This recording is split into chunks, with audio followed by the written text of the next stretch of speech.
The story begins with a guy who died because of a god's mistake, and now he's suddenly in a strange new world surrounded by fantasy girls. His name is Tomoya Sadashima. He is just an ordinary salaryman, and the last thing he remembers is getting hit by a truck. This guy should have been dead for good, but when he looks at himself, his body and even his suit are still perfectly intact. That's when a hot goddess appears before him, asking if he is truly Tomoya Sadashima. At first, our guy is stunned, but he answers her, realizing she's not just some stranger. On hearing this confirmation, the goddess suddenly throws herself to the ground, apologizing desperately as if she's responsible for his predicament. Confused, Tomoya asks what's going on, and to explain, the goddess reveals she's the goddess of creation.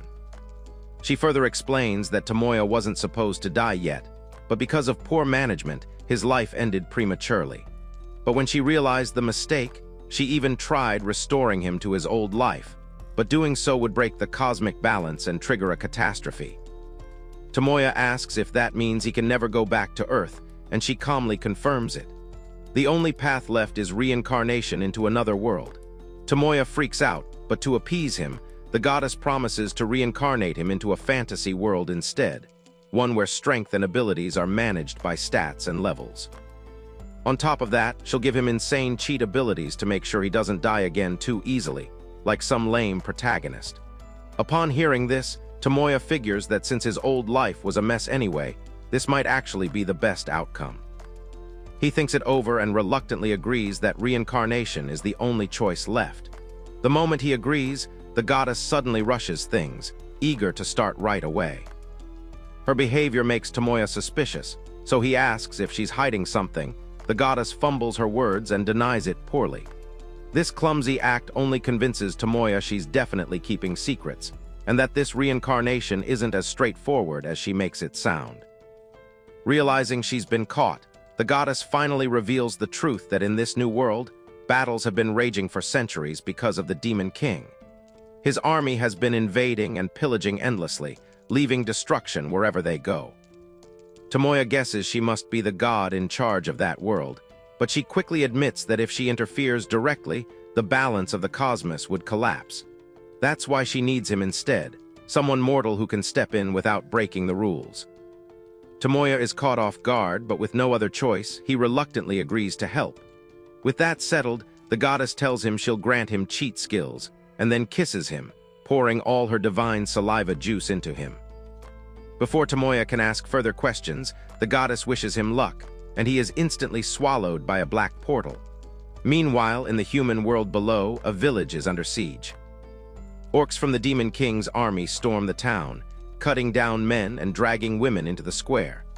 At the head of the assault is their general, a massive pot-bellied orc who orders his soldiers to massacre everyone except the women.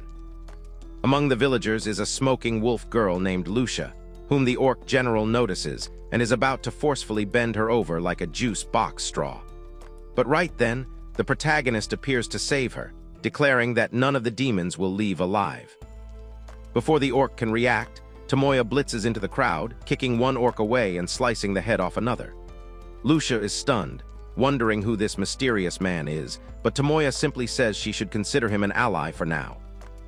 The orcs demand his name, but Tomoya coldly tells them it's pointless since they're all about to die. When the first wave of orcs charges, Tomoya doesn't even flinch. His punches and swings carry so much force that the orc heads burst like melons.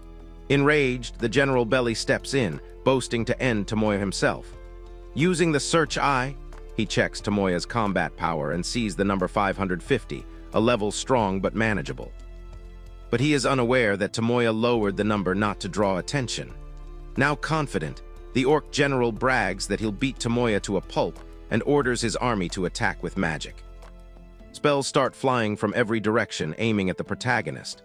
But Tomoya immediately activates his cheat blessings, and in an instant he absorbs their spells, automatically acquiring new magic: ice, thunder, wind, and fire.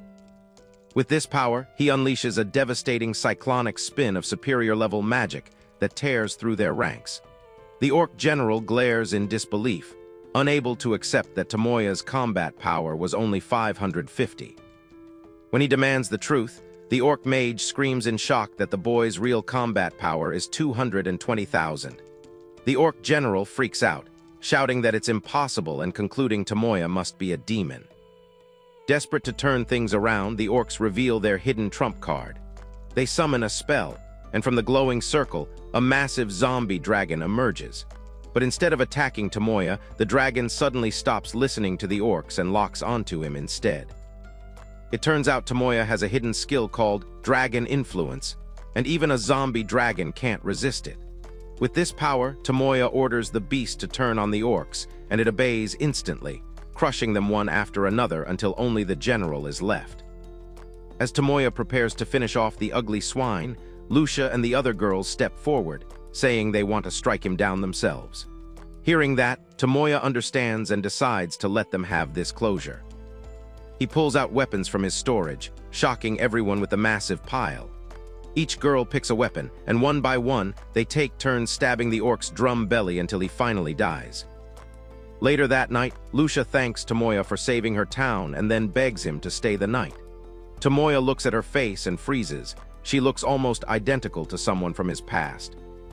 As Tomoya prepares to leave for bed, Lucia suddenly stops him. Then, to his shock, the girl confirms she is Sayaka, his childhood friend. Later in the room, Tomoya asks how she ended up in this world, and Sayaka explains that she reincarnated into the body of Lucia, carrying all her memories. She tells him she never knew her real parents, but was adopted by a kind family when she was little. Sadly, they've all passed away, but she still treasures them deeply. Now, with her adoptive family gone, she feels the town is no longer safe. So she asks Tomoya to escort all the girls in the village to the city, since they can't make the journey alone. She even says she'll give him a reward if he helps. When Tomoya asks what kind of reward, she blurts out that she'll become his slave. Tomoya is stunned, but before he can respond, Sayaka leans in and kisses him. She admits she no longer sees him just as a childhood friend anymore, but likes him as a man now. Tomoya is caught off guard, unsure how to handle it, but rejecting her outright feels cruel. So overwhelmed, he pushes her onto the bed and claps her all through the night. The next day begins with Tomoya waking up beside Sayaka, clearly proud of himself for lasting the whole night. He's relieved, realizing he doesn't even need to worry about her getting pregnant, thanks to his strange new skill known as Empowering Seed. Looking at her sleeping peacefully, he notices she now carries the mark of being his property and has even gained the slavery skill from their bond. Let's go back a few hours to when Tomoya first reincarnated in this world. He instantly found himself being chased by a massive dragon. Suddenly, its sharp claws slashed across his back, and he collapsed to the ground. As the fearful-looking dragon starts approaching him, Tomoya can't believe he is really going to die right after being reincarnated. Just then, a mysterious system inside him activated, and the blessing of the Creator God fully awakened.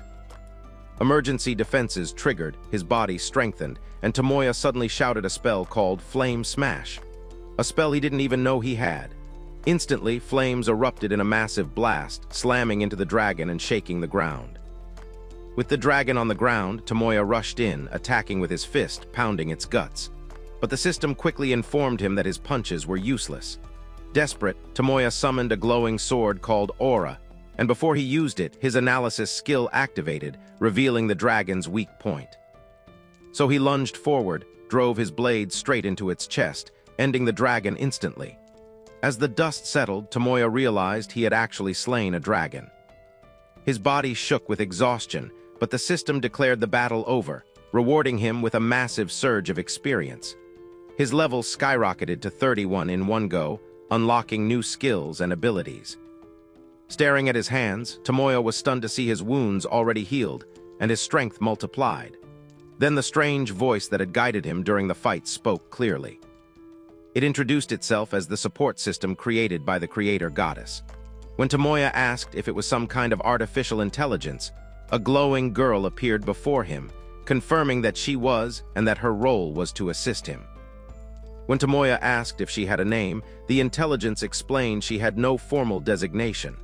After thinking for a moment, Tomoya decided to call her Isis. She thanked him for the name, promising that from now on she would go by Isis.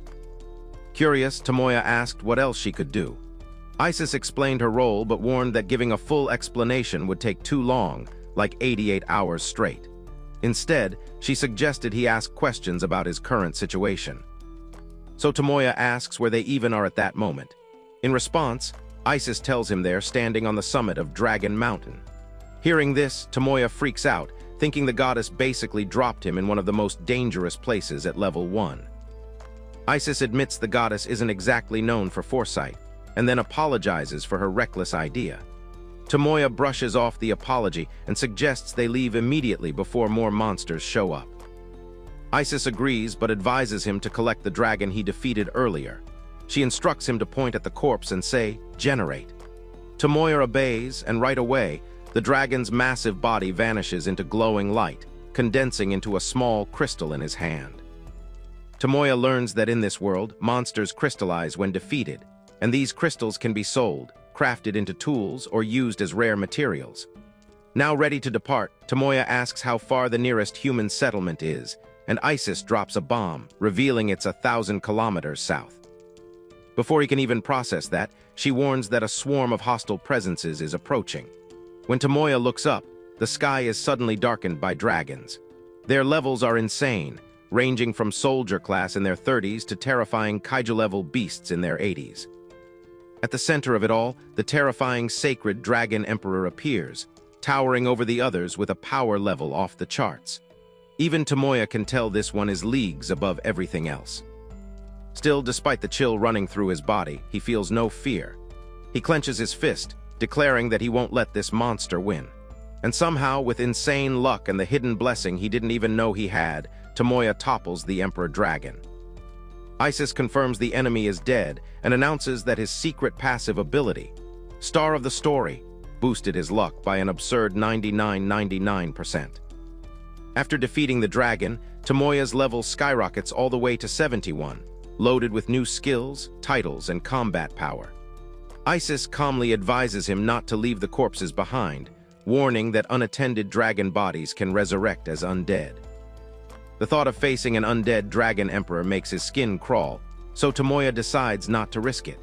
Fortunately, Isis's storage can freeze time, preserving even corpses so nothing will rot or spoil. With that settled, Tomoya agrees it's time to move on. His exploration takes him to an ancient ruin, where he's drawn by faint traces of magic. Inside, he finds a dragon statue, weirdly similar to the ones he just fought. Before he can process it, the statue suddenly speaks, thanking him. Shocked, Tomoya realizes he's communicating with the spirit of a dragon through the effigy itself. The spirit dragon then explains its tragic story. Long ago, it ruled the sacred mountain with its companions, but when the demon army invaded, all its kin were slaughtered. The Emerald and Sapphire Kaisers Tomoya defeated were among those cursed by the battle. The dragon thanks him for ending their suffering, saying he gave them honor by letting them die in combat. As a reward, the dragon offers him powerful jewels, each carrying strength, flying abilities, and control over dragons. Tomoya tries to refuse at first, saying he doesn't need a reward, but the dragon insists. Before departing, though, the mysterious dragon asks Tomoya's name. Hearing it, the dragon smiles, saying it's a good name, then vanishes, leaving Tomoya with the treasures of the temple. Exploring deeper inside, Tomoya finds a stockpile of weapons. Among them is a blade called Heaven, a relic said to cut through anything while technically cutting nothing. If that wasn't enough, he also stumbled upon the Apex Jewel. The moment he touches it, the jewel fuses with him, unlocking even more absurd power. After exploring the ancient temple, Tomoya leaves, activating his flying without wings ability with Isis guiding him. On soaring to a particular location, Isis warns that in the next town, vital signs are vanishing rapidly, likely from a demon invasion. Tomoya refuses to ignore it and immediately changes course, determined to help. Back in the present, Tomoya explains to Sayaka that this was how he arrived at her town. Even though it was a terrible day, he felt glad to protect her. Grateful, Sayaka rises from the bed, kisses him, and shyly greets him with a good morning. A few days after the demon attack, Tomoya and all the girls of the village set off for the city, traveling in a caravan. Since Tomoya doesn't need sleep thanks to his cheats, he takes the night watch, though he admits it can get lonely. Luckily, Misha, one of the village girls, often comes to keep him company, thanking him again for saving everyone. One night around the campfire, Sayaka suddenly asks Tomoya to train her. She admits that if he hadn't shown up during the dragon attack, they all would have died. So now she doesn't want to feel that powerless again. She wants to be strong enough to protect the people she loves. Tomoya is surprised by her determination but agrees to help her. To train her, Tomoya destroys her back every night, which boosts her power significantly. A few days later, while nearing the capital, Tomoya senses hostile forces surrounding them. His system confirms enemy numbers, 15 humans and 22 beastmen. Realizing they're surrounded, Tomoya quickly rallies the girls to remain calm. Soon enough, a gang of bandits appears, mocking the caravan and demanding valuables, the girls, and then Tomoya's life. Tomoya considers ending their lives quickly, but Sayaka steps forward, asking him to chill, saying she will handle it herself. At first, the bandits laugh at the idea of a girl fighting them. But before they are done laughing, one of the bandit head is already separated from his body. The rest of the bandits are terrified, wondering how a girl could slaughter their men so easily. Finally, their leader realizes they've underestimated her. But by then, it's too late. Sayaka is already chopping them down one after the other like onions with precision and overwhelming strength. The bandits panic after seeing Sayaka cut through their men like nothing and start yelling to retreat. Their leader calls for them to live to fight another day, and they all scatter in fear.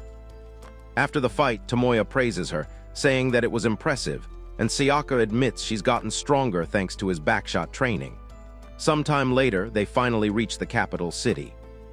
Waiting for them is Looter, the son of the city chief, who rushes over to meet Sayaka and then grabs her hand.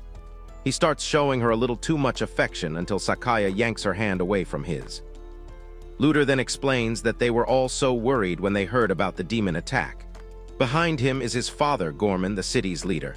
He greets the group, glad so many survived, and then promises to protect the girls from now on. Gorman also thanks Tomoya too, offering him protection and hospitality for helping the refugees. Later that night in the room, Tomoya sits with Sayaka on the bed, but he finds it impossible to relax. When she asks what's wrong, he tells her the attacks so far are just the beginning, and even though it would be nice to settle in the capital, he needs to prepare for what's coming. He's planning to join the Adventurers Guild so he can move more freely. Tomoya admits he would like to take her along, but it would be better if she stayed behind. But Sayaka refuses to be left behind, insisting she wants to help too. The two get emotional, and Tomoya finally agrees they'll travel the world together. To deepen their bonds further, the sheet and bed suffer all night long. But when Tomoya sits down to breakfast the next day, something feels off. He realizes his food was laced with a dangerous laxative that could have terminated an ordinary person. He figures Looter, who clearly has a crush on Sayaka, must have slipped the poison into his food to get rid of him. Luckily, Tomoya's resistance skill nullifies it. Shrugging it off, Tomoya tells Sayaka it's time to head to the guild, and they leave immediately, leaving Looter filled with bitter questions as to how Tomoya is still alive. On arriving at the Adventurers Guild, they meet the receptionist to register as adventurers. Before anything, the receptionist asks Tomoya to place his hand on a glowing crystal, which he does. Everything goes smoothly, and the receptionist explains that the crystal records their biometric data to weed out criminals attempting to register as adventurers. The receptionist then explains the adventurer ranking system from E rank all the way up to S rank. After finishing the explanation, the receptionist asks if they have any questions, but Tomoya nods, saying he's got it. But then he accidentally lets out this crazy aura. It's so overwhelming that one of the veteran adventurers, this huge horned guy, immediately notices. He can't believe someone so new is giving off that kind of presence, so he calls Tomoya over. The guy, Avden, turns out to be part of an elite S-rank group, who is immediately fascinated with what he has just seen. So he asks Tomoya and Sayaka to follow him. They end up in his private room where Avden gets straight to the point. He wants to see Tomoya's full power. Tomoya tries to downplay it, saying whatever he might have seen is definitely not accurate and that he's just a rookie. But Avden sees through it, since he has the ability to measure someone's true strength and knows Tomoya is hiding insane power. To keep a low profile, Tomoya has asked Isis to suppress his combat power, and is surprised that Adven can still gauge his ability at first glance. Adven continues to insist, saying he can read people perfectly, and not just Tomoya. The big guy also points out Sayaka's power, noting that she's so strong even rank fighters wouldn't scratch her. Avden says he had been adventuring for over 100 years and admits he's never met anyone like them. To him, Tomoya feels as overwhelming as the Demon King he fought years ago. After much talk, Adven then drops a proposal. If Tomoya accepts, he'll get a huge payout, the best lodging, free passage across the continent, and a fast track to B rank. Tomoya is suspicious, and when he asks what the catch is, Avden admits it's not a job for just anyone. He says he lacks the manpower, and the other S-rank adventurers are spread too thin across the world, making it difficult to contact them. Basically, Tomoya is the only option. After a moment of hesitation, Tomoya agrees, sealing the deal. But before they leave, Avden says there are some people he wants to introduce them to. Just then, a maid brings someone in, and Tomoya is caught off guard. A gorgeous girl steps into the room, and Tomoya can't help but wonder who this stunning plaything is. Sometime later, Tomoya and Sayaka are in the field with this new girl, who introduced herself as Sonyal, their rental battle slave, which basically means she's on loan to them for this mission. But the crazy part is, she's actually an A-rank adventurer with crazy fighting skills, who was given to them by Adven to prepare them for the mission. Sonyal tells Tomoya that before they can embark on the quest, she will need to assess their battle prowess by going against a horde of goblins led by a goblin emperor. At first, it sounds like way too much for beginners, but Sonyal is dead serious. She says if they can't handle this, then there's no way they'll be ready for bigger jobs. Tomoya says he understands and promises to show his true power. As soon as they get to the location where the disgusting goblins are, Sonyal takes the lead to set an example by showing what she can do. Calm as anything, she concentrates all her aura and unleashes this huge lightning barrier, like an entire wall of electricity. Goblins are frying left and right, but she doesn't stop there. She finishes up the attack by slicing them in two. Meanwhile, Tomoya and Sayaka, watching from the side, are impressed with her elegant moves and are forced to admit the girl is incredible. After taking out most of the goblins, Sonyal thanks them for the praise, saying she is honored. Then she backs off and says she'll play support from here on while they handle the rest. Tomoya and Lucia say they understand and then split the field. He takes the right side, she takes the left, and they charge in together. They hack through the goblins, blood spraying around like bills raining in a strip club. But after they're done with the massacre, Sonyal notices something off. Lucia's strikes feel stiff, and Tomoya, well, it's obvious he's holding back. She calls him out on it, warning that if this request is as important as it sounds, they can't afford failure. She also lets him understand that if she feels he isn't up to the task, she can reject his help. That's when Tomoya finally decides to stop pretending and promises to show his true power from then on. At the location of the second test, the number of goblins is 10 times that of the first quest. Tomoya looks at the massive wave of goblins rolling in and says, "This is perfect." He stretches his hand towards the field and boom, the entire plane erupts. A rapid-fire storm of explosions wipes out the horde in seconds. When the smoke clears, Sonyal is just standing there, completely stunned, like she can't even form words. And then they all realize something wild. Everyone leveled up. Tomoya jumps to level 84, Lucia shoots up to 25, and even Sonyal herself levels to 70. With what she has seen, Sonyal is more than convinced and suggests they quickly return to the capital to commence the quest. But little did they know the fight wasn't over. Out of the chaos, the Goblin Emperor suddenly mutates and transforms into an even bigger monster, a terrifying Atlas type. His strength skyrockets, making him a much bigger threat than before. The group quickly realizes the situation has gotten way worse. Normally, you'd take down the Emperor first before the Horde, but since our smart hero wiped out the small fry first, the Emperor ended up fusing with the dead little fries and evolved. Now it's stronger and harder to stop. Everyone's worried, and Sonyal even suggests retreating before things spiral out of control. She says she will act as a decoy to give them some time while they hurriedly ask Adven for help. But the protagonist refuses to give up. He steps forward, sword in hand, and tells them straight up he'll finish it himself. Before he attacks, however, He reminds Sonyal to watch what's about to happen and then judge with her own eyes if he is worthy of the request or not. Wasting no time, the Goblin Emperor charges with a furious roar, throwing a massive punch meant to crush him. But Tomoya just raises his hand and stops the punch like he is a traffic warden. The Goblin Emperor, shocked at what just happened, says it's impossible, while Tomoya calmly calls the monster pathetic for even trying. Then he kicks the Emperor in the guts, leaps into the air, and unleashes his ultimate strike, Lightbringer. His sword glows with electrifying energy as he brings the beast down in one devastating slash, splitting him into two equal halves in an instant. This is the second time Sonyal is left speechless by what she has seen Tomoya do in just a few hours. This time, though, she wants to stay by his side for real, but not just as a temporary rental. So she summons the courage to beg him to purchase her, shocking Tomoya. Later that day at the trading company house, Sonyal asks if Tomoya can be allowed to buy her and become her master. But according to the house owner, the problem is that she's too popular and expensive, and the price the trading company sets is insane. We're talking 5,000 gold pieces, the kind of amount only rich nobles can casually throw around. The house owner even informs them that a hairless vulture of a man named Godman is seriously on her case to buy her for his sadistic pleasure. Tomoya, though, doesn't back down. Instead, the big boy says he will drop 30,000 gold pieces for Sonyal, shocking everyone.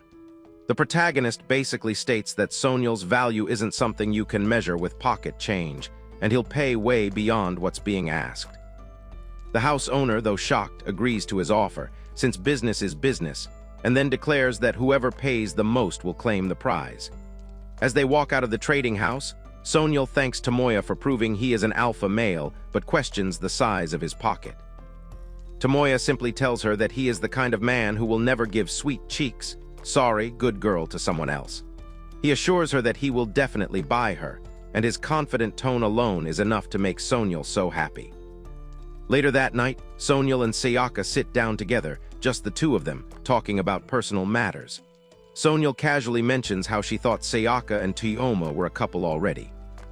She apologizes, thinking she might be intruding on their relationship with what she did. But Sayaka brushes it off, asking her not to worry, and then asks for her support in loving Tomoya together as much as they can. Sonyal, flustered but touched, agrees, saying it will be her utmost pleasure. That night, the two of them end up forming a quiet bond, almost like sisters-in-arms, both devoted to clapping the same lucky man. Tomoya and the girls finally make it to the capital, and the first thing they do is head to the guild headquarters. There, the Grand Guild Master and Adven's younger brother, Ulfdene, fill them in. He explains that a wolf tribe called the Silver Fenrir has declared war, and unless their leader receives some kind of offering, they're planning to attack the capital. What makes this strange is that Fenrirs are usually intelligent and rarely harm humans, so this declaration feels suspicious and completely unexpected. To make matters worse, the Queen, who had a good relationship with the previous Fenrir leader, is bedridden and unable to manage the crisis. Because of that, the guild has decided nothing more can be done until a strategic meeting is held. Since the city hasn't been informed yet, everyone remains calm, walking the streets as if nothing is wrong. While strolling the city and eating snacks, Tomoya notices this and figures the reason must be that no one wants to start a panic before the big meeting. Suddenly, Tomoya bumps into a ragged-looking old lady who starts complaining that her stomach is empty and hurting from hunger. She begs for food, and Tomoya, being a gentleman, gives her something to eat. After eating, she perks up instantly, happy as can be, but then insists she has to repay him. Tomoya waves it off, saying he didn't do it for a reward, but the crazy lady gets dramatic about it. Out of nowhere, she even suggests paying him back with her old body, which makes Tomoya cringe and tell her to stop being disgusting. Then, just as suddenly, she asks if he has something troubling him, saying she'll take care of it. She starts acting like she's some big shot in the country, and before Tomoya can even process what's going on, she leaves with this strange vibe, leaving him completely confused. Later that night, Taoya's lying in bed, thinking about how weird that encounter was, when there's a knock at his door. He opens the door to see Sonyal and Sayaka, both looking a little too serious. They enter his room, and before he can even ask what the issue is, the girls are already taking off their clothes. Tomoya is confused, especially with Sonyal, since he hasn't made her his clapping slave yet. But Sonyal asks him not to worry, promising she just wants to give him some throating first. Tomoya tries to resist, but Sayaka warns that it's disrespectful to make a girl in heat stop in the process. With no choice, Tomoya agrees, and Sonyal immediately starts vacuuming his rod. The following day, the big meeting finally gets underway. The room is filled with nobles, soldiers, and leaders, all sitting around a huge round table. When Sayaka shows up, saying she intends to take part in the operation too, Luder starts nagging her like her boyfriend about how reckless and dangerous it is. But his father, Gorman, quickly asks him to shut the heck up and behave himself. Right then, the meeting's leader arrives, Lord Godman Lebluff. The short rat of a man struts in like he owns the place, accompanied by a beautiful tall girl at his side, and even Tomoya instantly recognizes him as the foreign minister who wants to buy Sonyal. Godman opens the strategic meeting by laying out the plan. To avoid a direct war with the Fenrir, the chosen group will head into the Spirits Forest to negotiate. The forest itself is enormous, practically a country of its own, filled with ancient ruins and even an unexplored dungeon. Only a small team of elites will be sent in, chosen carefully. The lineup includes Tomoya and his two girls, Gorman and his simping son Luder, and finally, the tall warrior girl named Ariel.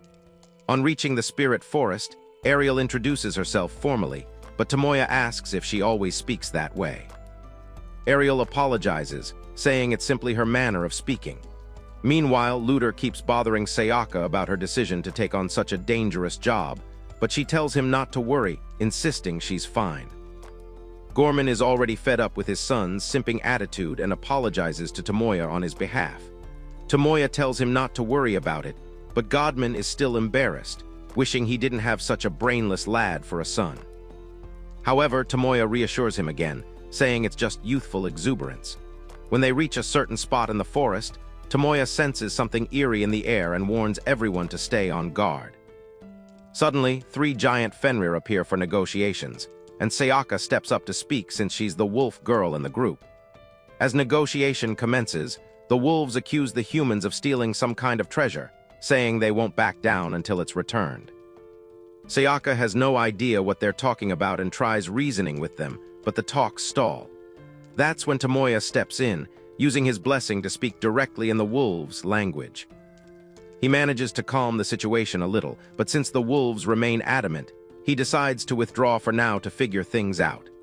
Everyone, especially Ariel, is shocked that Tomoya can express himself clearly in the wolves' tongue, though it's all thanks to the goddess of creation's blessing. The group then decides to split into 2 teams, one to return to the capital to confirm the wolves' claims and prepare the people, and the other to stay behind to continue negotiating. Naturally, Sayaka insists on staying with Tomoya since she can communicate with the wolves. But then Simp Luder insists he will stay too, refusing to let her risk her life. Tomoya disagrees with him, telling him straight up that if he stays, he'll just be a useless burden who needs protecting. But Luder shuts him up, saying he doesn't need his stupid protection. Gorman tries talking sense into his son, but the spoiled brat silences even his father and then calls Tomoya a fool for putting Sayaka in danger. Finally, Tomoya sighs and says fine, he'll handle things alone. That way, if anything goes wrong, only his life is on the line. But this makes Sayaka furious. Unable to hold back, she decks Luder in the face, and the sissy drops instantly like the beta male he is. Sayaka then storms toward him, face full of anger, telling him he's way too annoying. She's had enough of his constant meddling and makes it clear in front of everyone that she belongs to Tomoya, not him. Seeing Sayaka this way, Tomoya recalls how back in Japan, she once beat down a group of bullies with a fallen tree branch until they begged for forgiveness. With that memory in mind, he quickly steps in, telling her to stop before she beats the guy to a pulp. Sayaka listens and apologizes, though her point is crystal clear. With that mess settled, the group prepares to continue negotiations, and Tomoya decides he'll be the one to stay behind. But while the others head back to the capital, Toyoma and Ariel stick around, since someone from the kingdom's side has to stay and see the negotiations through. Ariel admits she can't stand how Luder behaves, saying his attitude is far from knightly, and honestly she wants to hurry up and become more like an adult woman. That throws Talia off a little, especially when she blurts out that she's actually still a youngin. He's shocked because, well, with those matured melons and thick thighs, she looks way older than that. Ariel explains that her body grew faster than her actual age, and people stopped treating her like a baby, even though inside, she still feels like one. She breaks down a bit, saying she just wants to do normal things like shop with her classmates, but instead she's been pushing herself to train and fight like an adult to live up to her father's expectations. Talia tries to cheer her up, telling her she looks cute, like a doll. That makes her flustered, but it also helps lighten the mood. He even reassures her that he'll protect her properly, and that's enough to make her trust him more. From there, things get a little funny because Ariel's feelings for him clearly skyrocket, almost too fast, and Talia himself is caught off guard at how easily she fell for his kindness. But before things get too awkward, the Fenrir returns to continue the negotiation. The wolf agrees to let them meet their emperor, and so Ariel and Tioma follow it into the cave. On getting inside the cave, they're greeted by the massive silver wolf sovereign, an emperor-class beast. Tioma immediately thanks the wolf emperor for agreeing to see them, and then starts the conversation by asking for the demands for her sacrifice. The wolf emperor replies, saying there must be some mistake because she doesn't remember requesting any sacrifice. Instead, she immediately brings up the treasure the humans supposedly stole. This treasure is the silver wolf sovereign's jewel, a powerful crystal left behind when the previous emperor died. When Tomoya asks Ariel if she knows anything about the jewel, she thinks for a moment and recalls hearing about it from the scheming godman. He had told her that gathering these emperor jewels could grant unimaginable power, supposedly enough to surpass even creation itself. The Wolf Emperor then goes on to mention other supreme jewels, including the Dragon Emperor Jewel and the Apex Jewel. That's when Talia casually admits that actually, he is in possession of those ones. To confirm, the Wolf Emperor checks and is stunned that the jewels really are inside him. Tioma then explains that the Sacred Mountain Emperor entrusted them to him after their battle. The Wolf Emperor warns him of the danger that comes with holding such jewels and demands to know what he plans to do with them. Tomoya stays calm, saying he never intended to use them and in fact only just learned about all 5 jewels. For now, he promises to find and return the missing Silver Wolf Sovereign's jewel to the wolves. The Emperor accepts this, stressing that the jewel was her mother's treasure and is vital to the clan's survival.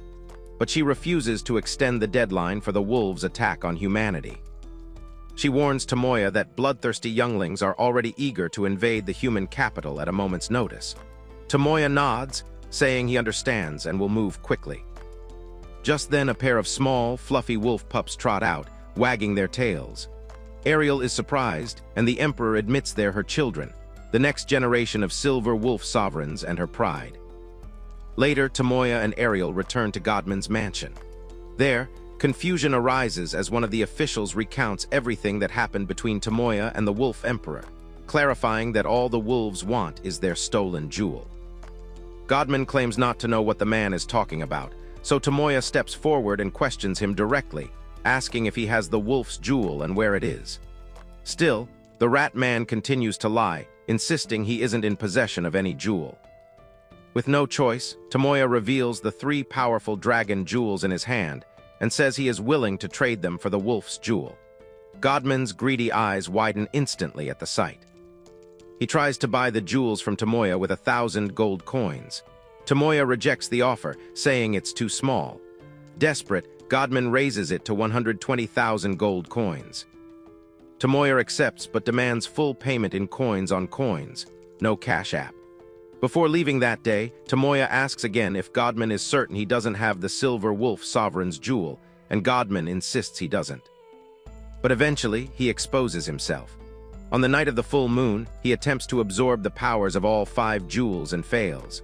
While he rants in frustration, Tomoya watches from the sky and confirms without a doubt that the short thief had the wolf jewel all along.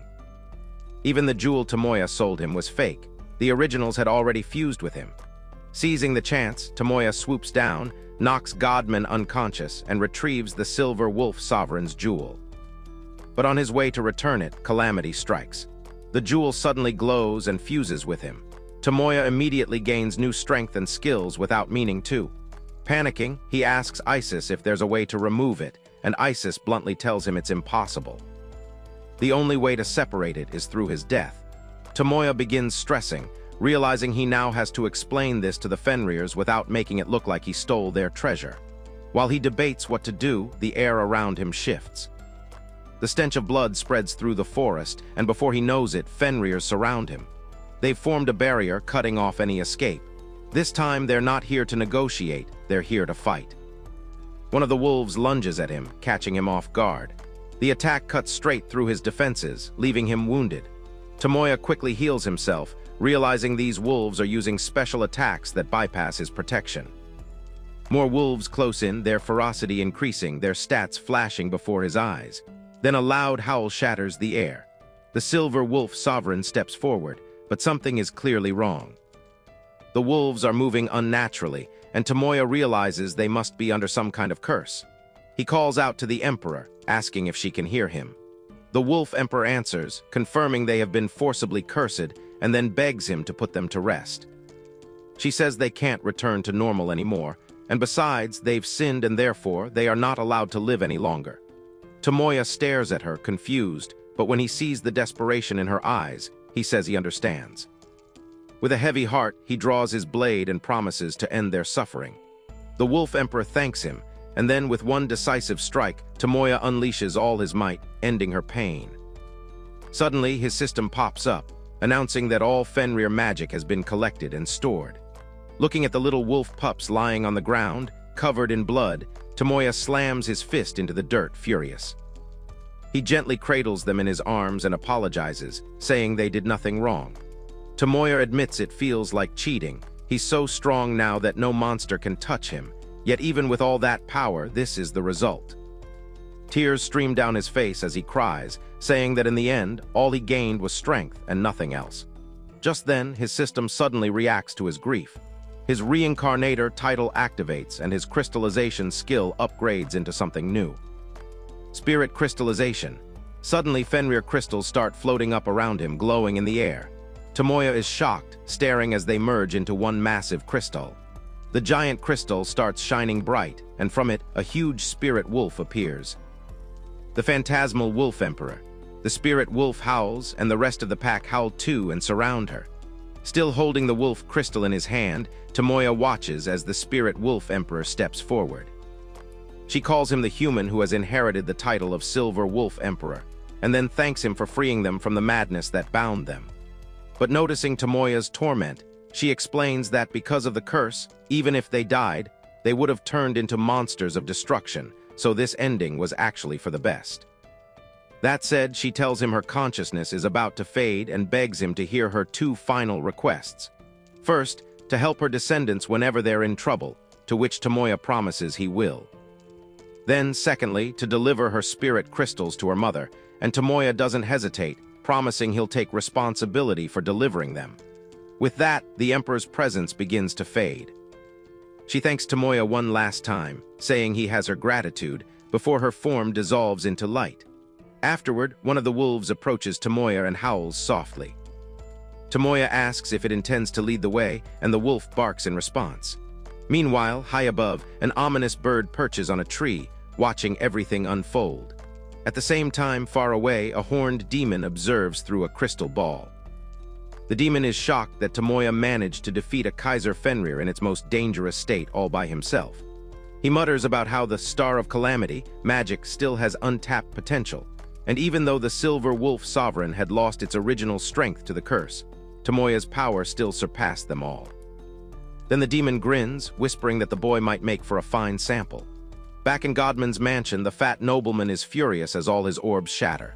When he hears they're nothing but fakes, he freaks out, swearing and yelling. Suddenly, a mysterious and striking demon woman appears, demanding to know how he allowed her Silver Wolf Sovereign's orbs to be stolen. Godman insists it's impossible, claiming no orbs have been taken. But the demon shuts him down, explaining that the ones in his possession are cheap imitations, holding only a sorry amount of magic. Yet when she appraises them, the result shows they are genuine. That makes her pause, wondering who could have pulled off such a flawless trick that even she could barely tell the difference. When the short noble tries to make another excuse, the demon lady snaps at him, ordering him to think of a real solution.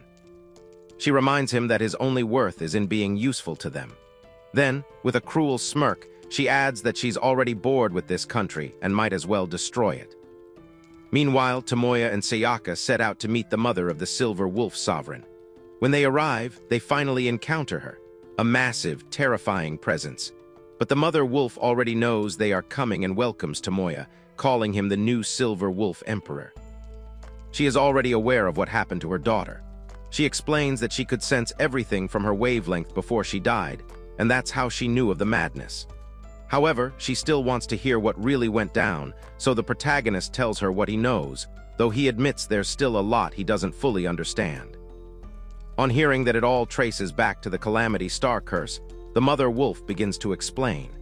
She says the curse is a man-made abomination that strips away reason and leaves nothing but bloodlust. She's seen it before, how it turns even the strongest beasts into crazed monsters. Long ago, an ancient mage created it, only to be devoured himself by a demon cursed with it. The mother wolf sighs sadly, admitting her child is at peace now, transformed into a spirit crystal and passing on her will.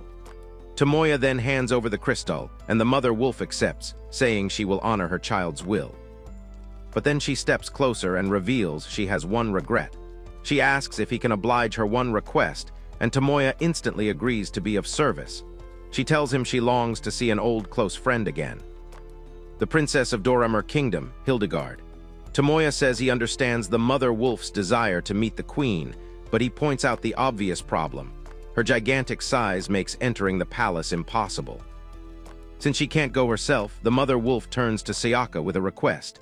She asks to borrow Sayaka's body for a while so her spirit can be carried to the queen. At first, Sayaka is surprised, but then the mother wolf hands over this glowing sphere. Sayaka takes it and immediately feels this crazy powerful energy coming from it. It's the apex sphere which holds the emperor's soul. By absorbing it, Lucia can link her consciousness with the wolf. That way, the wolf can use her body when the time comes. Sayaka hesitates for a bit, but she understands the wolf's feelings. Wanting to meet someone one last time before it's too late is something she understands more than anything. So she agrees, and as soon as the power flows into her, she's overwhelmed by how strong it feels. Instantly, her stats shoot way up too. The mother wolf thanks her, saying now their consciousnesses are linked. Then, just before heading back, Lucia asks to stop by her old village. She never got the chance to mourn her people before, and since there are no remains of them left, she gathers what little debris she can find. Afterwards, she thanks Toyoma for bringing her there, and then, out of nowhere, she kisses him.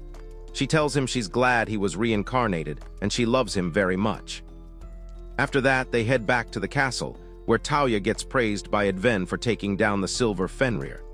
Adven is blown away, saying this is something only an S-rank could pull off. But Tauya just plays it off, asking him to go easy on him. Changing subject, Adven informs Toyoma that he was contacted by the slave merchant. Apparently, Godman suddenly disappeared and hasn't been seen since. As a result, the auction has been put on hold, and the ownership of Sonyal has been officially transferred to Tomoya.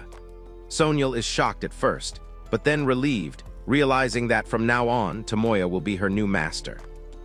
When Tomoya asks what caused Godman's disappearance, Adven explains that the day Tomoya fought the Fenrir was the last time the man was seen. Apparently, due to his disappearance, evidence of criminal activities was discovered in his private chambers, and as a result, the midget was branded a wanted fugitive. Pushing the matter aside, Adven says it's time and then presents Toyoma and Sayaka before the queen. The queen shows up, and everyone kneels. She tells them to raise their heads, and when Toyoma looks up, he's shocked brainless. Standing before him as the queen is the very same ragged old woman he once fed on the street. The queen recognizes him right away and even calls him by name, saying she's been waiting for him. Toyoma tries to say something, but the cat got his tongue. This infuriates one of the courtmen, who warns him to stop making such a ridiculous face in the presence of Her Majesty. Finally, Toyoma regains himself and apologizes if he might have been rude to her that day, explaining he had no idea of her true identity. but the queen brushes it off and starts thanking him for everything he's done. Subjugating the goblins, helping during the recent crisis, and especially dealing with the silver Fenrir problem. Speaking of the Fenrirs, Tuooma tells the queen that he has something to share. When the queen asks what the issue is, Tuooma tells her that her friend, the Silver Wolf Emperor, has something to tell her. The queen is shocked to hear this and starts questioning if it's true. But Tomoya replies that she should probably hear it directly from the mother wolf herself. That's when Lucia steps forward, introduces herself to the queen, and says she'll do a spiritual link to let the Emperor Emeritus speak through her. As soon as the link happens, the queen freezes in shock. Through Lucia, the Emperor Emeritus speaks and the queen realizes it's her old friend Charna. She becomes emotional and they hug for the first time in 50 years. The two talk about how much they've missed each other and how different life has become. The queen admits she's old now and near the end of her lifespan, while Charna, still the same, just wants to spend this last time with her like they did in the past. Unfortunately, Charna tells her that she actually came to say goodbye because this is her last day of life. Queen Hildegard can't hide her emotions. She calls Charna unfair for staying away all these years, only to return now and say goodbye. Charna apologizes, and the two embrace, both glad to share this moment after so long apart. Queen Hildegard then insists on seeing Charna's real face one last time. The last thing she wants is for her friend to at least say goodbye in person. Charna was at first reluctant, but after much persuasion, she agreed. Suddenly, her power inside Sayaka starts to stir, shaking the entire palace. Everyone panics as dust and rubble scatter. Outside, Charna transforms into her massive silver wolf, leaving everyone stunned. The queen, however, isn't afraid. She recognizes the familiar scent and knows it truly is her friend. Tuooma asks for her hand, volunteering to take her to Charna. The queen obliges and the protagonist flies her outside. As Queen Hildegard steps forward, unshaken, Charna apologizes for everything, confessing that she couldn't bear to stay by her side after she ascended the throne, because a demonic beast had no place in the royal court. When the queen asks why she never said anything all this time, Charna confesses it's because the queen would have abandoned her crown for friendship. With a final farewell, Charna thanks both Hildegard and Tamiya. Then she offers her body to be crystallized, leaving behind her power as a gift. The queen, crying, bids goodbye to her best friend, and Charna closes her eyes to rest eternally.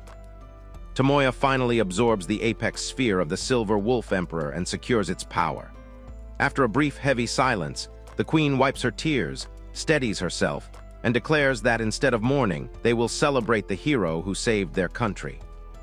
As a show of gratitude, Tomoya is officially granted a noble title. The queen herself bestows it on him, giving him a gold coin and the title Delta. It's usually a big deal, since nobles get land to rule over. But Tomoya isn't really thrilled about the hassle of managing territory. But he also knows if he refuses, the nobles might get out of control and the country could collapse. To avoid chaos, he decides to take on the role, though mostly just for appearances. Also, the queen says she has another gift to give him. Just then, Sonyal shows up and announces she's leaving her royal family to serve Tauya directly. As a result of her decision, she is stripped of her position as princess and her family name. Tauya is completely stunned, hearing that she is a princess, while Sonyal seems completely serious, declaring she'll give him her sword and loyalty as his service slave. When Tuooma asks if she is okay throwing away her right to the throne just for Di, Ariel tells him that she has 17 other sisters ready to take her place. Upon hearing that, Tuooma agrees, saying he will be looking forward to working with her.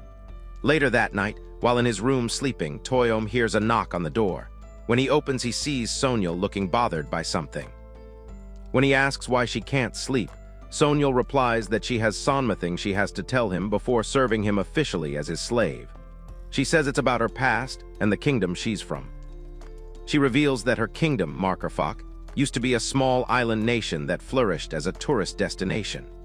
But as it stands now, the Markarfok kingdom no longer exists because it was destroyed by the Demon Lord army and now serves as their territory. That was the reason she fled for her life, and by using her martial ability, she became a rental slave. While her uncle, who owned the slave trading house, used his connections to get her clients. Wallowing in self-pity, Soniel calls herself a shallow woman and then thanks Toyoma for making her his official slave. Then, she promises to pledge her loyalty, asking him to take care of her for years to come. But Tomoya didn't say a word, he just grabs her hand and starts his usual pipework. They go at it all through the night, and for the first time, Soniel feels seen not as something to be hidden, but as someone who can be accepted fully. The next day, Tomoya and Soniel head to the trading company, and right away they're welcomed by Soniel's uncle, the merchant in charge. When Tomoya asks if he is part of the Markerfok kingdom, the uncle says yes, and then starts explaining that his brothers were all soldiers, but he himself left the military life behind about 100 years ago to get into business instead. That shocks Tomoya, since the guy doesn't even look that old, but then the merchant casually admits he's actually 160 years old. As they talk, Taoya quickly guesses that the whole auctioning Soniel thing earlier was just a bluff. The uncle admits it and then apologizes, saying it was just to test him. Even at that, Tomoya promises to treat Soniel well and then pays the agreed 30,000 gold for her. But then he notices that Soniel used to be one of their best sellers, so losing her must have been a huge hit to their business. The uncle doesn't deny it, so Tomoya offers to help out by buying more slaves. The uncle agrees and starts calling in some of their featured products. The first one they bring in is this dude built like Hercules who starts acting like Cinderella, suffering a midlife crisis. Tomoya cringes at the sight and immediately asks to see the next one. Then, out of nowhere, Michelle shows up and starts calling out to Taoya and Lucia like family. When Tomoya asks the merchant why Michelle is in a slave house, the guy explains that Michelle was retrieved because she has some quirks in her personality. But she's basically considered a rare, powerful species, only appearing once every 30 years. But that's not all. The merchant then brings out the final product of the day. It's a young girl with long hair and sharp eyes, whom he introduces as one of the endangered high ancient elves. Her name is Tina, and when Tomoya asks her age, she calmly says she's 719, shocking him. But the merchant warns that Tina has one condition. She is an elf that only follows humans with high magic powers and will only recognize a master if they have strong magic powers. This interests Tomoya, so when he asks how she will be able to evaluate his magic, the elven slave simply asks that they shake hands. Tomoya agrees, and the moment they shake hands, Tina feels an intense surge of aura enter her, which causes her to sing like a bird. She nearly faints, so Tomoya helps her and then asks if she's okay. Tina nods and then says she has made her decision. She admits she likes Tomoya and she doesn't want any master that is not him. With that, Tomoya tells the merchant that he will purchase both Michelle and Tina. After the transaction is made, Tomoya leaves the trading company with Michelle and Tina, now joining his harem.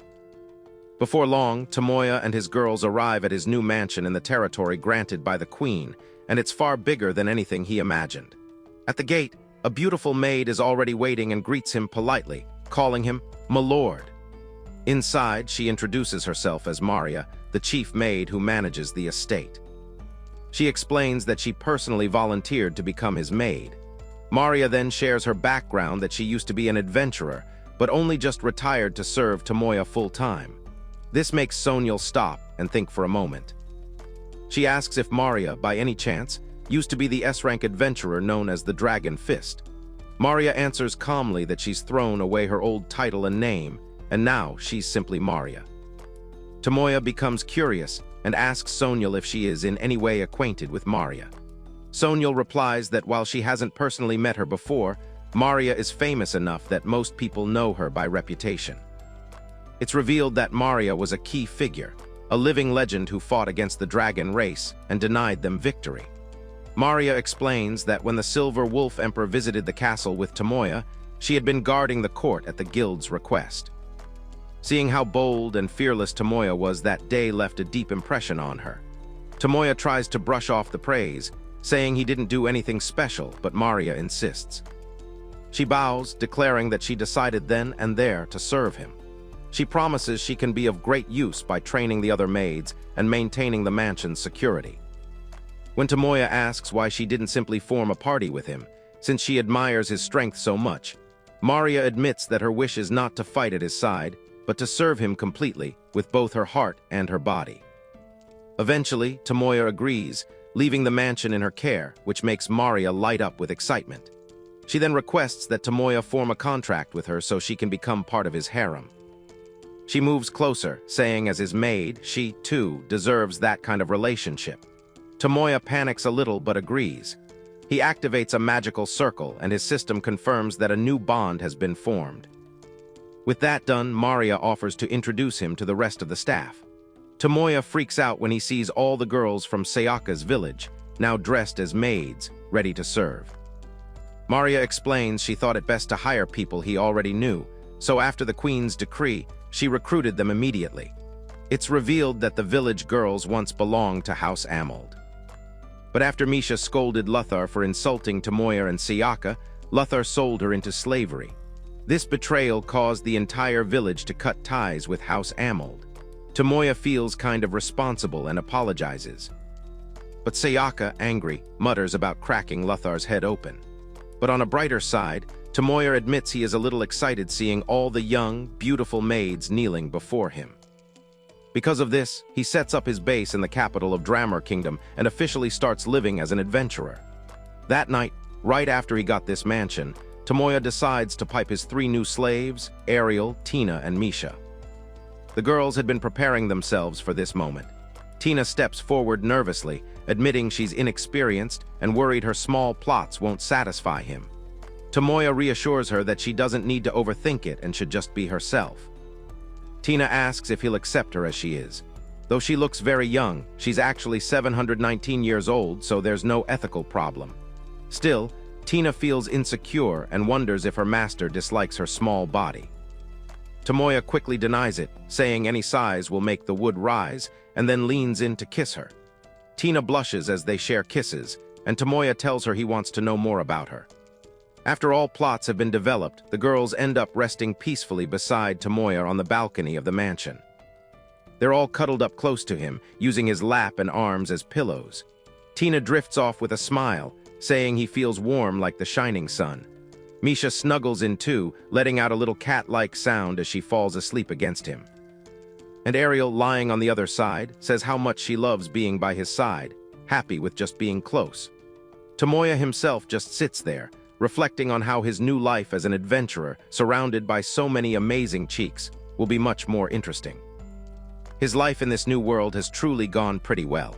The story flashes back 15 years, when the horned demon first arrived in this world. He looked around and noted that the air in this world is breathable. So he starts analyzing the place and realizes that the overall power level of this world isn't that high. Then he smirks, saying this world will be the perfect place to start sowing his demonic seeds for the future. To start, he pulls out a strange vial, then looks into the distance and spots exactly what he needs: deadly giant ants. He notes how fertile they are and decides they'll be ideal for his experiments. He plants his demonic seed into them, tells them to grow strong, and casually wishes them a good day. Back in the present, at the guild headquarters, Sami, the receptionist, greets Tomoya and his girls, confirming their completed requests and handing over their reward. 2 weeks have passed since the Silver Wolf incident, and in that time, Tomoya and the girls have tackled 4 major quests.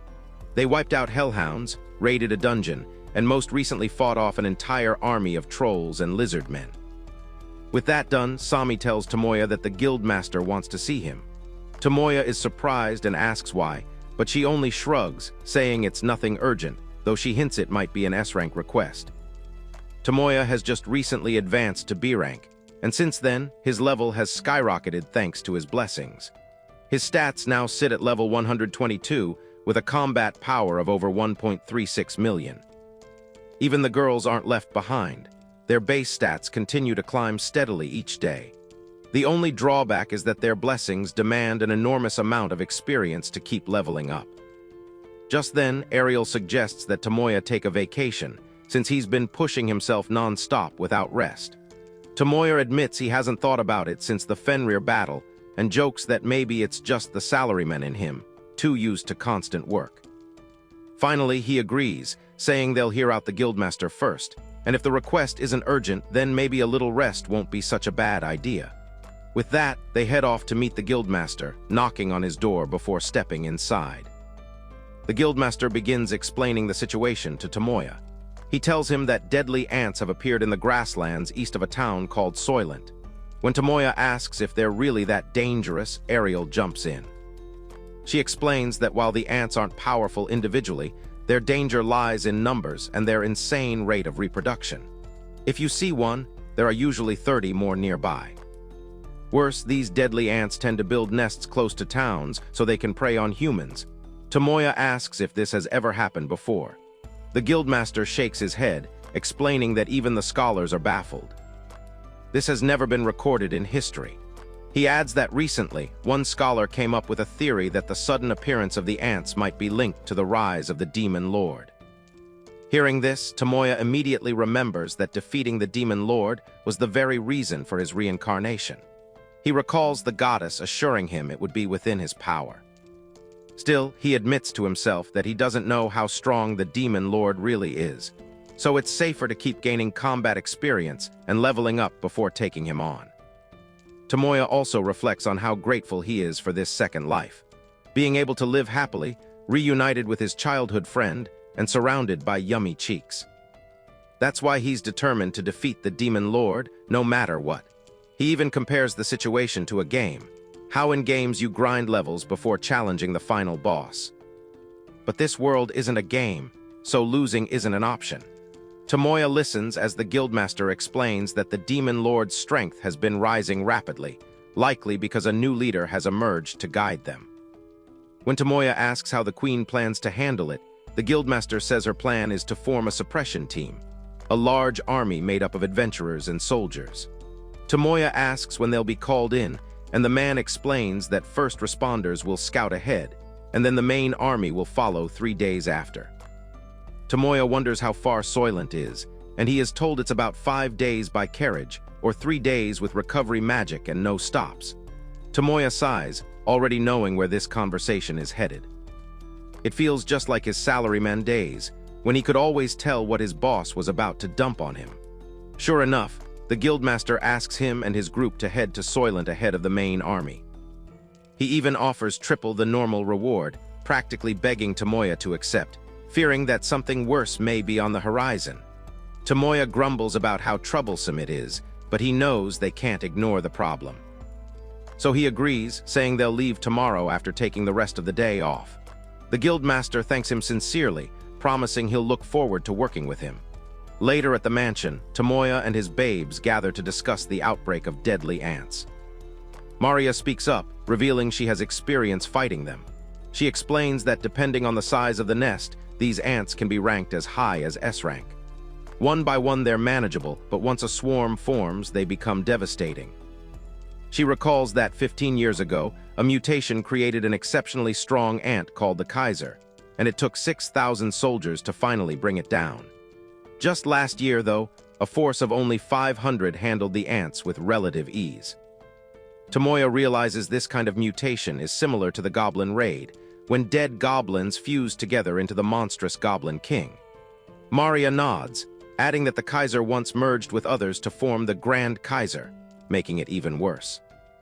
Thinking deeply, Tomoya is even more convinced now that the Demon Lord certainly has something to do with it. So he tells Maria he'll be leaving urgently for Soylent before sunrise, and she promises to have breakfast ready for him. Just then, Isis informs Tomoya that Maria's love interest has reached its max. This makes Tomoya blush, since he has been dying to clap this girl since the very first day they met. He sees this as the perfect time to treat the hot maid, just as he has treated Soniel and the rest. So he pounces on her like a dog and starts getting a feel of her honey pot. It gets so intense that by the end of the session, Maria is totally wasted. Very early the next morning, Maria sees Tomoya off to the carriage that will take him to Soylent and then wishes him a safe journey. Meanwhile, inside the house, the rest of the girls notice Maria's cheerful mood, and not only that, but Maria has had Tomoya's scent all over her. It's now obvious to everyone that Maria has also been piped well by the master, but instead of jealousy, it sparks a sense of unity. Meanwhile, in the city of Soylent, things have gotten really bad. The lord of the city, Lord Treadcane, reports that the deadly ants have been nesting near the city, and they've already unalived more than 24 people. He explains the situation, saying it feels like the nightmare from 15 years ago is happening all over again, with dozens of nests popping up and some groups of ants being massive. Tomoya thinks to himself that if he really wanted to, he could wipe them all out instantly. But that would be too flashy and draw unnecessary attention. Instead, he decides it's better to coordinate with the main force and focus on clearing the nests closest to the city first. Later, at the cafeteria, the place is so crowded that Tomoya and the girls end up sharing a table with other adventurers. They all introduce themselves, and that's when the rest of the adventurers realize that the famous Sonyal is sitting right there with them. The adventurers are shocked because they recognize her as Sonyal the Berserker, someone so famous that meeting her feels like meeting royalty. Sonyal, on the other hand, is super embarrassed by all the attention. The adventurers can't believe they're actually face-to-face with a living legend known for her fiery spear and overwhelming strength. But Tomoya is completely clueless because he's from another world and doesn't understand what the fuss is about. The next day, the group sets out to investigate the ants' nest. As they get closer, Sonyal warns that the ants can spit acid strong enough to corrode weapons, so everyone needs to be cautious. Sure enough, they soon run into a squad of killer ants. One is identified as a level 41 soldier with a combat power of 3220. Tomoya and the girls launch into battle right away. Tina casts a fire spell that blows one of the ants to pieces, and the other girls charge in too. The fight gets heated, with the ants swarming and everyone scrambling to defend each other. Tomoya calls out for the team to protect Tina so she can safely attack from range. Right then, one of the ants almost lands a hit on Sonyal, but Tomoya reacts instantly, cutting it down with his sword in a flash. That's when something strange happens. Tomoya's blade suddenly changes and unlocks a new ability. The blade bends and extends, gaining the skill Crawling Snake Sword along with Crawling Snake Chasing Fangs. With this new ability, Tomoya's sword can extend and strike in any direction, almost like it's alive. After the battle, he asks Isis to scan the tunnels to check how many enemies remain inside. Isis confirms and begins her analysis. Soon, the results come in, roughly 340 killer ants detected. The breakdown is shocking: 112 soldiers, 189 workers, 33 knights, and even a single Kaiser and an empress. Tomoya then asks if the enemy's positions can be marked, and Isis makes it happen. A full map lights up with markers showing all hostile ants underground. With that ready, Tomoya tells the girls to watch closely. He powers up, going full Super Saiyan, and the girls are shocked, sensing the sheer energy pouring out of him. Gripping his blade, Tomoya declares it's time to end this. He launches his crawling snake technique, and the blade extends, slicing through the ants in waves. His attacks pierce the ground and strike the ants even deep within the nest. When the dust finally settles, the ants are wiped out, and Tomoya stands calm in the middle of the destroyed field while the girls rush to meet him. He tells them the fight is over, and then thanks Isis for the support. But just then, Tomoya notices Sonyal is kind of worried, and when he asks what the matter is, she presses him to repeat the stats he mentioned earlier. He tells her the soldier they just fought had a combat power of over 3,200. Sonyal frowns, saying it's even worse than she feared. Normally, ant soldiers are considered weak, barely D rank. But these ones already have the strength of A ranks. Even the Empress from 15 years ago only had a little over 2,500 power, and now ordinary soldiers are surpassing that. Tomoya realizes she's right. Even the weaker ants had their levels boosted by over 20, which means this outbreak could spiral into something terrifying. To be safe, he suggests they collect all the materials and return to the city for now. But before they move, Isis announces she's already recovered every fallen ant and even gathered all their eggs into storage. The girls are surprised, since normally material recovery has to be done by hand, but Isis's abilities made it instant. Later that day, Tomoya reports everything to Lord Treadcane. The man turns pale, panicking as he realizes the danger. If regular ants are this strong, even small fights will become disasters. And if the Empress or Kaiser evolves into a Grand Kaiser, the threat could escalate beyond control. Still, Treadcane thanks Tomoya for his efforts and says his troops will keep searching for nests while prioritizing the city's defense. For now, they'll wait for the main force to arrive before making any big moves. But before dismissing him, Treadkane warns Tomoya not to touch any more nests if he finds them ahead of the army.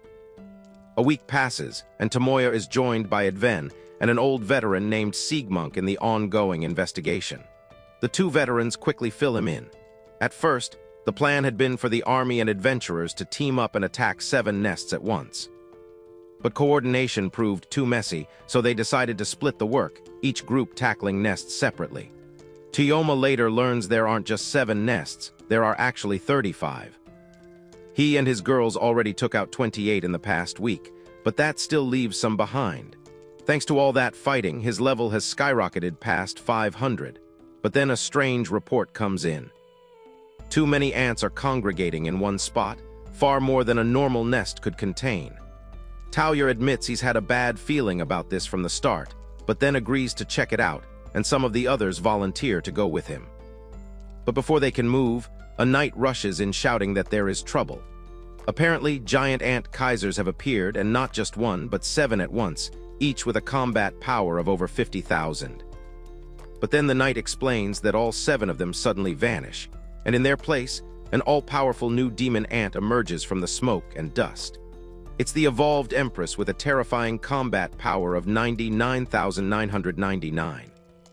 Will Tomoya and the girls be able to defeat this ant empress? Comment, Harem God, if you're hyped to see what happens next in part 2. If you enjoyed this video, drop a thumbs up and don't forget to subscribe for more awesome content. Thanks for watching, as always.